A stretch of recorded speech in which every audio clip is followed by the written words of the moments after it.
파란만장했던 이제 야곱도 세상을 떠났습니다. 역사의 뒤안길로 떠나게 되었죠.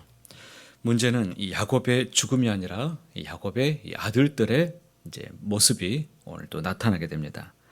그들은 지금까지 자신의 동생 요셉이 자신들에게 복수하지 않았던 것은 아버지가 그동안 살아계셨기 때문이다라고 그들이 생각하고 있었던 것입니다. 그런 방패막이었던 아버지가 이제 세상을 떠났으니까 걱정이 이만저만이 아니었습니다. 15절에서 보는 것처럼 그들은 전에 요셉이 자신들을 용서해 준 것은 아버지가 계시기 때문이다 라고 생각했던 것입니다. 여기에 사람들의 용서의 한계가 잘 드러나고 있습니다. 사람들의 용서의 한계는 용서는 해주지만 여전히 이 과거의 일을 기억하고 살아간다는 것이죠. 요셉의 형제들은 자신들이 젊은 시절에 자신의 동생들에게 했었던 일들을 기억하고 있습니다. 그를 미워해서 죽이려고 했다가 노예 상인에게 그를 판 것은 형제로서 도저히 할 수 없는 그런 일을 한 것이죠. 그러니 평생 그 일을 그들이 과연 잊을 수가 있었겠습니까? 자신들이 잊어버리지 못한 일들을 과연 자기들이 생각했을 때 요셉이 잊고 있었을까? 이것을 마음에 품고 살았던 것입니다. 여기에 바로 용서의 한계가 있는 것입니다.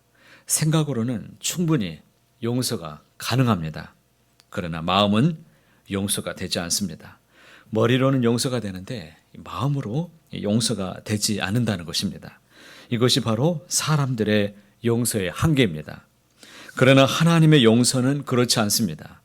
이사야 43장 25절에 이렇게 말씀하시죠. 나는 나를 위하여 내 허물을 도말하는 자니 내 죄를 기억지 아니하리라. 사람과 하나님과의 명백한 차이는 기억하고 있느냐, 기억이 지워지느냐에 있습니다. 제가 이전에도 말씀을 드린 바 있는데요. 우리가 컴퓨터를 사용하면은 중요한 기능이 있죠. 이 기억을 저장하는 장치가 있습니다. 컴퓨터의 기억은 과거에 자신이 작업했었던 일들을 고스란히 다 기억하고 있습니다. 그래서 다음에 그 기록을 불러내올 때 찾아내고 또 폴더를 찾아내거나 이 작업을 했던 것을 파일을 찾아내면 언제든지 그대로 재생할 수가 있습니다. 그런데 이 컴퓨터에 또 다른 기능이 있습니다. 그것은 기억을 지울 수 있는 기능이 있습니다. 소위 이 포맷을 하거나 지워버리면 이 기억 장치가 이제 지워지게 되겠죠. 그런데 컴퓨터에서 지운다고 해도 그 흔적이 여전히 기억 장치에는 남아 있습니다. 그래서 복구할 수 있는 기능도 있습니다. 그런데 하나님은 우리의 죄를 지워버리시고 완전히 기억하지 않겠다라고 말씀하십니다. 이것은 아주 놀라운 하나님의 은혜입니다. 더 놀라운 것은 그럼에도 불구하고 그것을 기억하는 사람들을 대하시는 하나님의 마음이시죠. 17절에 있는 말씀 보겠습니다. 너희는 이같이 요셉에게 이르라. 내 형들이 내게 악을 행하였을지라도 이제 바라건대 그들의 허물과 죄를 용서하라 하셨나니 당신 아버지 하나님의 종들인 우리 죄를 이제 용서하소서 하매 요셉이 그들이 그에게 하는 말을 들을 때에 뭐하더라? 울었더라. 형들이 그 이야기를 했을 때 요셉은 마음이 찢어지는 듯이 아팠습니다. 울었다는 것입니다. 여기에서 하나님의 마음이 우리에게 또 그대로 전해지게 되는 것이죠. 하나님은 우리를 용서하셨습니다. 이 용서는 완전한 용서이십니다. 용서를 했는데도 불구하고 그 마음을 몰라주면 마음이 어떻습니까? 마음이 참 슬퍼지겠죠. 요셉은 이미 17년 전에 그의 형제들이 양식을 사러 애굽에 내려왔을 때 이미 형들을 용서했습니다. 이미 17년 전, 지난 지금 다시 옛일을 떠올리면서 또 자신의 진심을 몰라주는 형들이 지금 야속할 뿐입니다. 요셉이 울었던 또 다른 이유는 무엇이었을까요? 요셉은 분명히 용서했는데 형들은 17년 동안이나 불안에 떨면서 살았다는 것을 생각하니까 마음이 어떻습니까? 참 마음이 힘듭니다. 분명히 용서했음에도 불구하고 용서받은 사람이 자신의 용서를 깨닫지 못하고 불안에 떨면서 그렇게 살고 있다면 인생이 얼마나 불행합니까? 하나님이 우리를 용서하셨는데 우리가 구원의 확신이 없이 그렇게 불안에 떨면서 그렇게 살아간다라는 것을 상상해 보시길 바랍니다. 그러므로 이런 말씀을 꼭 기억하십시오. 로마서 1장 2절의 말씀입니다. 그러므로 이제 그리스도 예수 안에 있는 자에게는 결코 정죄함이 없나니 이는 그리스도 예수 안에 있는 생명의 성령의 법이 죄와 사망의 법에서 너를 해방하였음이라. 하나님은 죄와 사망의 법에서 우리를 해방시키셨습니다.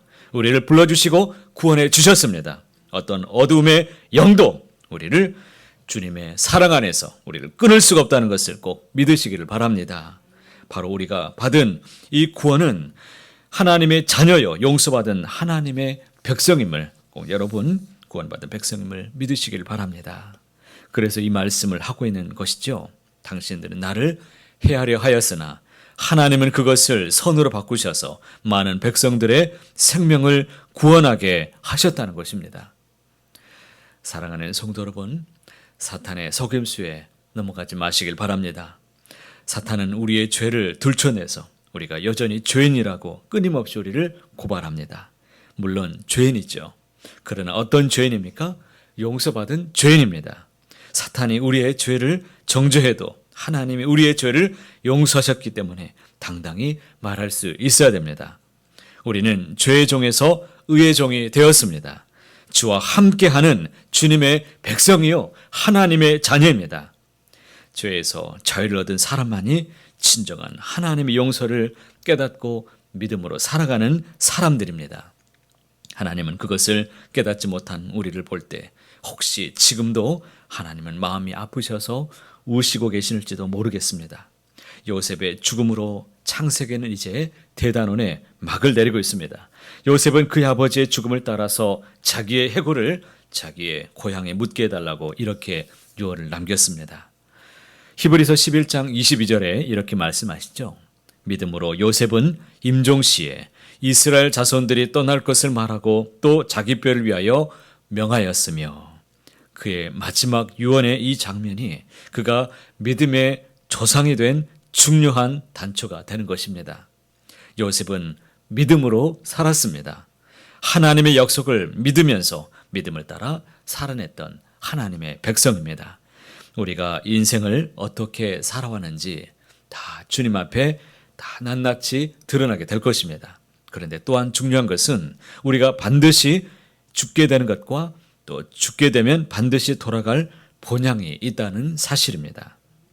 아브라함도 죽었습니다. 이삭도 떠났습니다. 야곱도 떠났습니다. 그리고 창세기의 끝은 요셉의 죽음으로 끝이 나고 있다는 사실입니다. 인생은 다 죽습니다. 그러나 믿는 자들에게는 죽음도 삶입니다. 더 큰 생으로 들어가는 관문이 죽음이고 이 관문을 넘어서 하나님과 영원히 함께 살아가는 것입니다. 여러분, 우리가 어떤 인생을 살아가야 되는 것일까요? 하나님을 바라보면서 믿음으로 살아가는 복된 인생이 다 되시기를 바랍니다.